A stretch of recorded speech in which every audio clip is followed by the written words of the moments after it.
Welcome, man. Thank y'all for tuning in. First episode, we was gonna bring the birthday cake and all of that, man. You was gonna blow the candles out, happy birthday. But we already know what it is. This is the episode 1, the sidewalk ends. This is where the sidewalk ends. So I'm gonna give y'all a little background about myself. But at the same time, when I'm doing this, I kind of want you to think of yourself. I kind of want you to think of who you are. I kind of want to, when I go through my journey, I kind of want you to use that as a parallel to of yourself and answer some of the questions that I'm answering. But, you know, in yourself, you never know where you're going unless you understand where you've been. So let's get it popping. Like I said, my name is Gabriel Cannon. Some of y'all know one of the younger brothers of Nick Cannon, but this is about the chocolate. So like I said, I was born in Charlotte, North Carolina, man. Humble beginnings, very humble beginnings. Country boy. So I'm the middle child, which kind of, adds to a lot of who I am. I grew up with faith as a big part of, life and who I am. So I kind of want you guys, here go some of the questions. So let's call this episode background check. So let's check our backgrounds. We're going to check your background too. So as we speak, what is in your background? Like, you know what I mean? Who are you? Where did you come from? What nationality are you? Are you African American? Are you just African? Are you Mexican, Hispanic? They don't, Chinese, Japanese. I don't, they get mad if you don't know the difference. But what's your background? Where'd you come from? What tools were you given in life? A lot of people were given things like money. When you came into this world, were some of the tools you given money, finances. Some people was given gang ties, with all jokes aside. Some people was born into this world and, their family was gang members their whole life. So, when they was born in this world, they was given gang ties and they feel an obligation to uphold this, mindset or train of thought that they've been given. So, in your background, what have you been given? In my background, my father, most of our heroes was Bruce Lee, Michael Jackson, and Martin Luther King. So there was a interesting mix of dedication. When I was younger, my dad had us doing things like going door to door selling. We was the little kids that's gonna knock on your door and have a box full of candy that costs $1 at the store, and we selling it for $10 to you. But because of the cause, because we was in front of your house, and I remember my speech vividly is, "Hi, my name is Gabriel Cannon. I'm with Drug Free Youth Entrepreneurs, born to help young men like me stay in school and stay off the streets." So because this organization was giving me an outlet to make money, to bring back to my family, an outlet to learn my articulation skills. People kind of seen that, and it's like, yo, this little kid could be out doing whatever, but he's at my door. He's definitely overpricing his candy, but I'm gonna support the young brother, and so that was given to me in my background, to be fearless when it comes to people. I know one of the most the most intimidating thing is for people to speak on a public platform or to be embarrassed. But my father took it upon himself to make sure, those things was kind of trimmed off us by, how some of them parents are just, you don't know how to swim and throw you in the water, and that's kind of how he was, with life. And having, 5 young black men, that he was raising in America, he kind of felt, there was certain disciplines and understandings and, things we needed young to, I guess, survival. So what's in your survival bag? This show is called The Sidewalk Ends. Like I said, what was going on in your life, and then you met this turning point to now your sidewalk is ending and you in the middle of the street, full on traffic. And what was in your background is almost like your tool bag. You know what I mean? What you come from, the training that you give. If you grew up and your parents were allowed you to quit, every team that you was a part of. That you could kind of see that in your character when it comes to, further things. When your sidewalk in, do you have the character to keep pushing to find out the new way? You know, when you get that no, if you're selling candy at the door, when they tell you no, is your mindset to quit? Oh man, I can't sell this candy, or is I got to get to 10 more doors so I can, you know what I mean, get this candy off? It's a numbers game. So in my background, like I said, my father purposely, you know, instill some tools. I remember, like, you know, even with Nick and everything, he purposely turned the television off, and he gave Nick his camera, and he said, like, yo, y'all make your own TV instead of watching TV. You know, at the moment, it's like, man, what you mean? You know, our favorite cartoons or whatever, you know, was on, but, you know, he had the foreknowledge, and obviously, you know, in some way it worked, to say, nah, you know, if you want to watch TV, you're going to watch yourself, perfect what you doing, your craft and what you're trying to do, which led to, you know, as you see, Nick's career, him developing his own television show, which, you know, people don't see behind the scenes. That was because, you know, my father gave him that, and, you know, we were his actors. He ain't had the money to pay nobody, so, you know, we was playing 3 different characters in one movie, you know.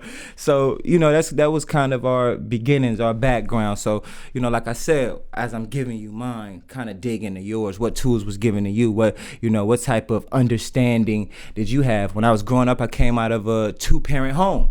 You know, I seen a father and a mother putting their salary or efforts together to, you know, whether it was getting you some school shoes or whether it was getting a bigger place for the kids to grow up. You know, I was able to see a mother and a father work together. In your background, were you able to see that? Where, you know, was it a single parent home? How does that play into who you are today, the character you are, or the character, you know, that you're becoming? How does that play into your outlook on relationships? You know what I mean? If, you know, like I said, it has a lot to do. Our background has a lot to do with what's going on in our present, our foreground, and, you know, the direction of where we're going to. So once we take a look at these things, once we flip these things over, and, oh yeah, that is why I put hot sauce on my chicken, because my mama used to put hot sauce on it. You know what I mean? Like, I mean, but definitely deeper things. But, you know, these things that make us who we are, what are they first? And,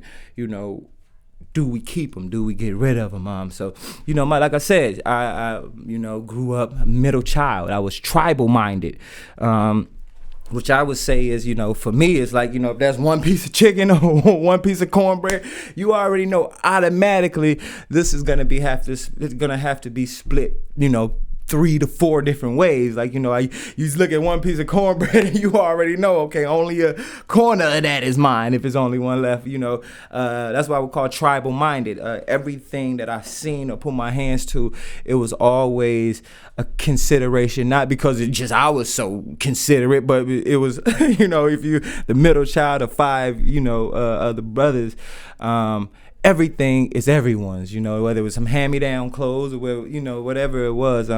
So in your background, were you tribal minded? Were you the only child? If you bring your background to your foreground, if you're in a relationship, people in, you know, looking for relationships, searching, look at yourself and be honest with yourself in the mirror. Is it a situation to where it's, yo, man, I might have, because I didn't grow up with siblings, I might be a little selfish, you know what I mean? And then when we're approaching a relationship, you're able to analyze, make the tweaks you need to make, or, you know, even understand what your spouse or person or friend is talking about when they telling you selfish. Maybe because I ain't had nobody to share with, or, you know what I mean? Maybe some people you too open, you're giving too much of yourself to other people, and, yo, maybe you might need to tone that down and focus on you more, because you're like me, myself, been tribal minded, so it's about everybody, it's about the unit, it's about the team.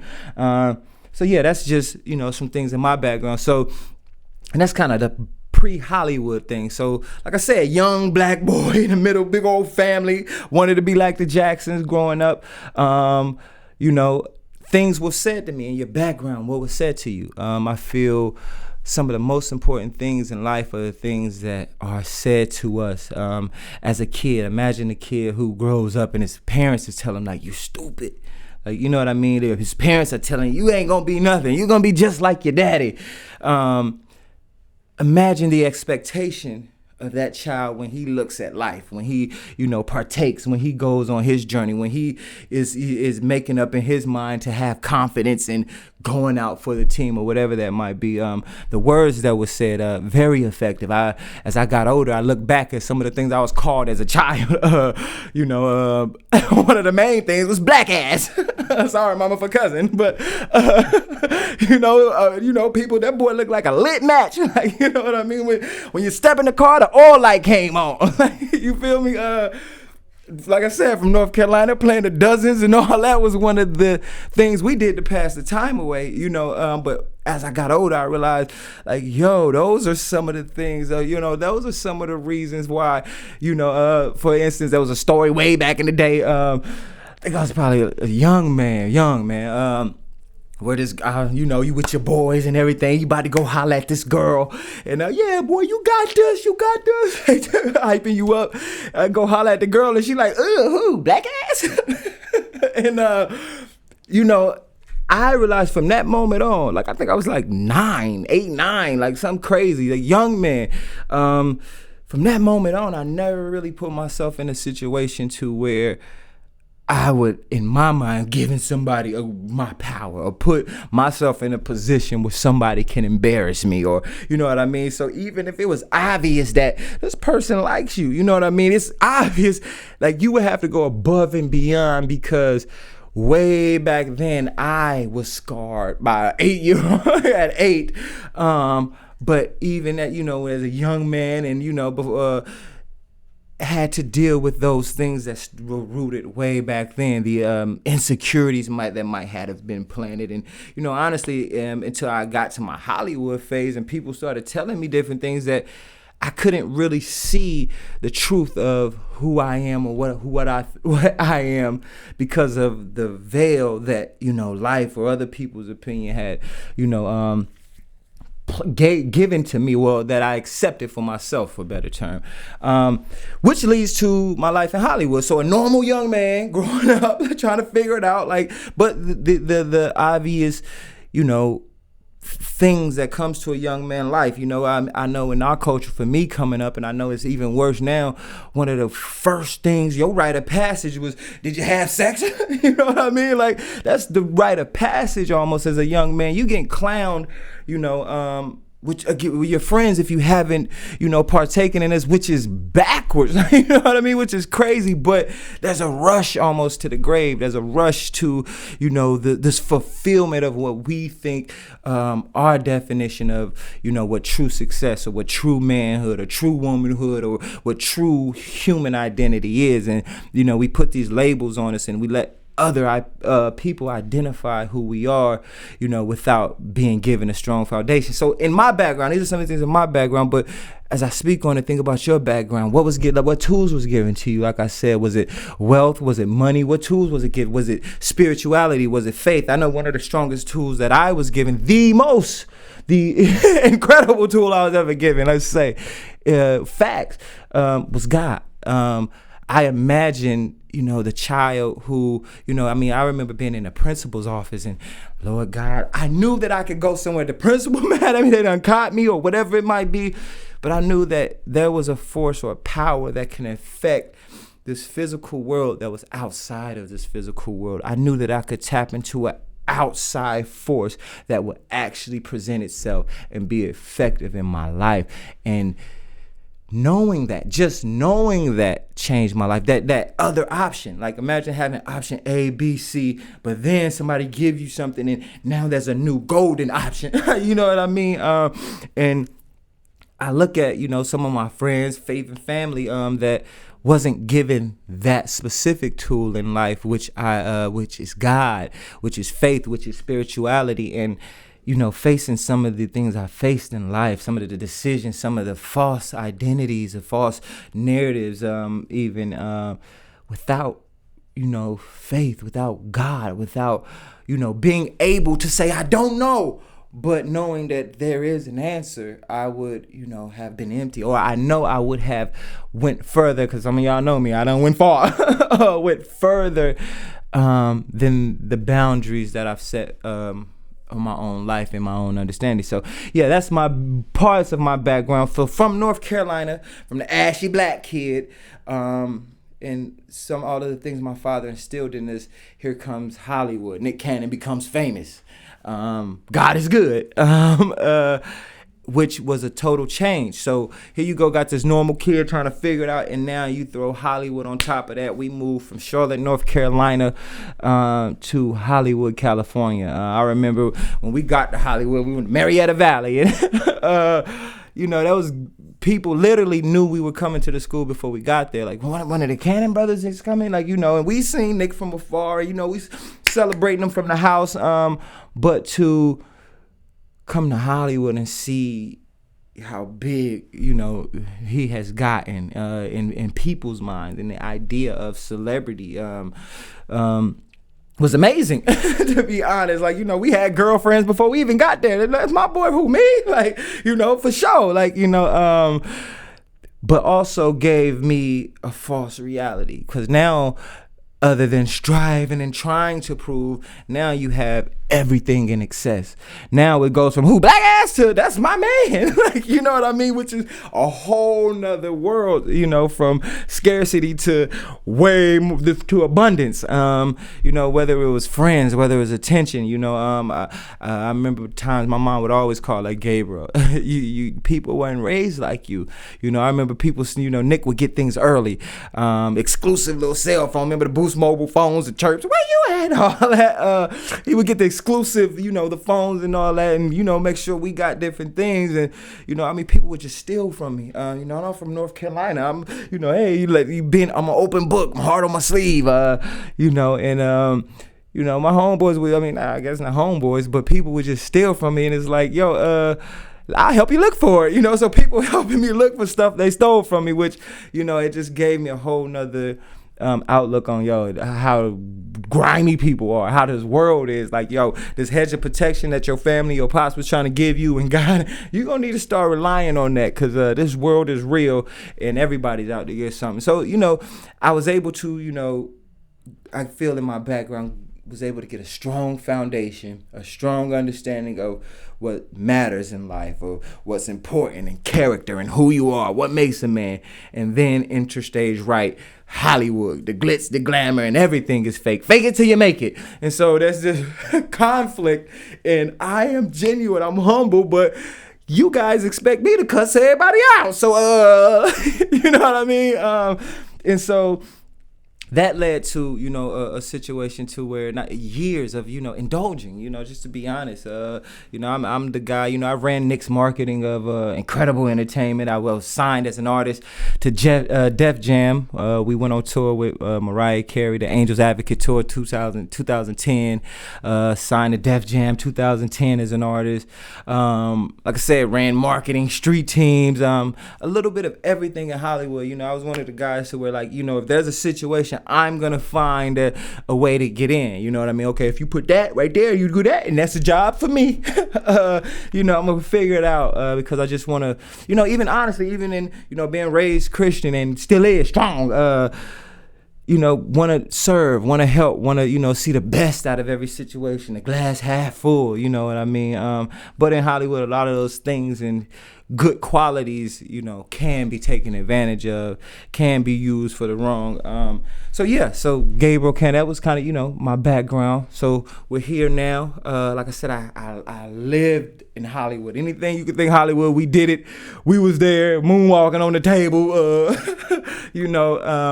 and then it came a time to where, God kind of showed me that I was empty. He kind of allowed me to get everything that I thought I wanted. Whether it was the record deal, the girls, the house, the even the dog in the front yard, like everything, and would literally wake up empty. You know what I mean? I was extremist. A different woman every night. A different party every night, and realized all these girls want to be on wilding out. They ain't even here for you.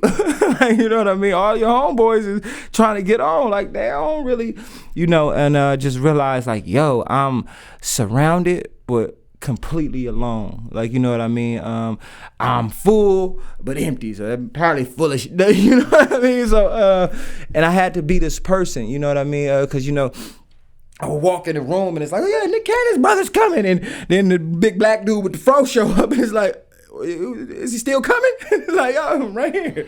But, I kind of seen it. I kind of see, but I put on this outward identity trying to give you what you want. I'm going to be like this. I'm going to show you I'm funny. You know what I mean? Which I began to not live my truth. I started putting on these false identities to give people who they thought I should be. And like I said, God kind of was just like, yo, man, I'll give you all that, and I'm gonna see how you take. I'm gonna let you see how it tastes. And I realized that it was empty, man, bitter taste. And went to Bible college after that. Left, after the 10 years in Hollywood, the glitz, the glamour, the everything, all the above. Really just let go. When I can't even say let go, God started prying things, emptying me of everything that I thought I loved, I couldn't live without. And led me to Bible college, honestly. Lived 2 years on campus, from turning up in the world and just really, and on campus, I'm older than everybody. Like, I spent 10 years in Hollywood after high school. So everybody, they just get into college. I done had a little life and I'm coming. So everybody's on this campus is younger than me, but was able to see what true brotherhood was, what true surrender even was. We have a problem in life sometimes surrendering things. We think we got it, or if we don't got it, we're gonna figure it out. I don't know how I'm gonna do this, I'm gonna figure it out. But true faith and true surrender is to let go and to trust in someone else to handle the situation for you. So yeah, that's kind of where I am now, So now I'm working with an amazing organization called Young Visionaries, started by Brother Terrence Stone. Shout out to IE, the High Desert. So we're doing a lot over there. We just got finished giving away 2,000 turkeys on Thanksgiving. We gave away 2,000 toys on Christmas.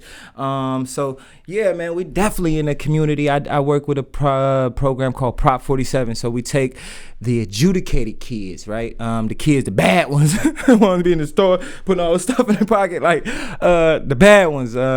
And I actually created a music program for them to where it's like, yo, man, like let's let because they're taking the arts out of the schools, but us as a culture, as people, as humans, one of our main way of dealing with stress or the outside world is expression, to express. But we close down youngsters' ways to express.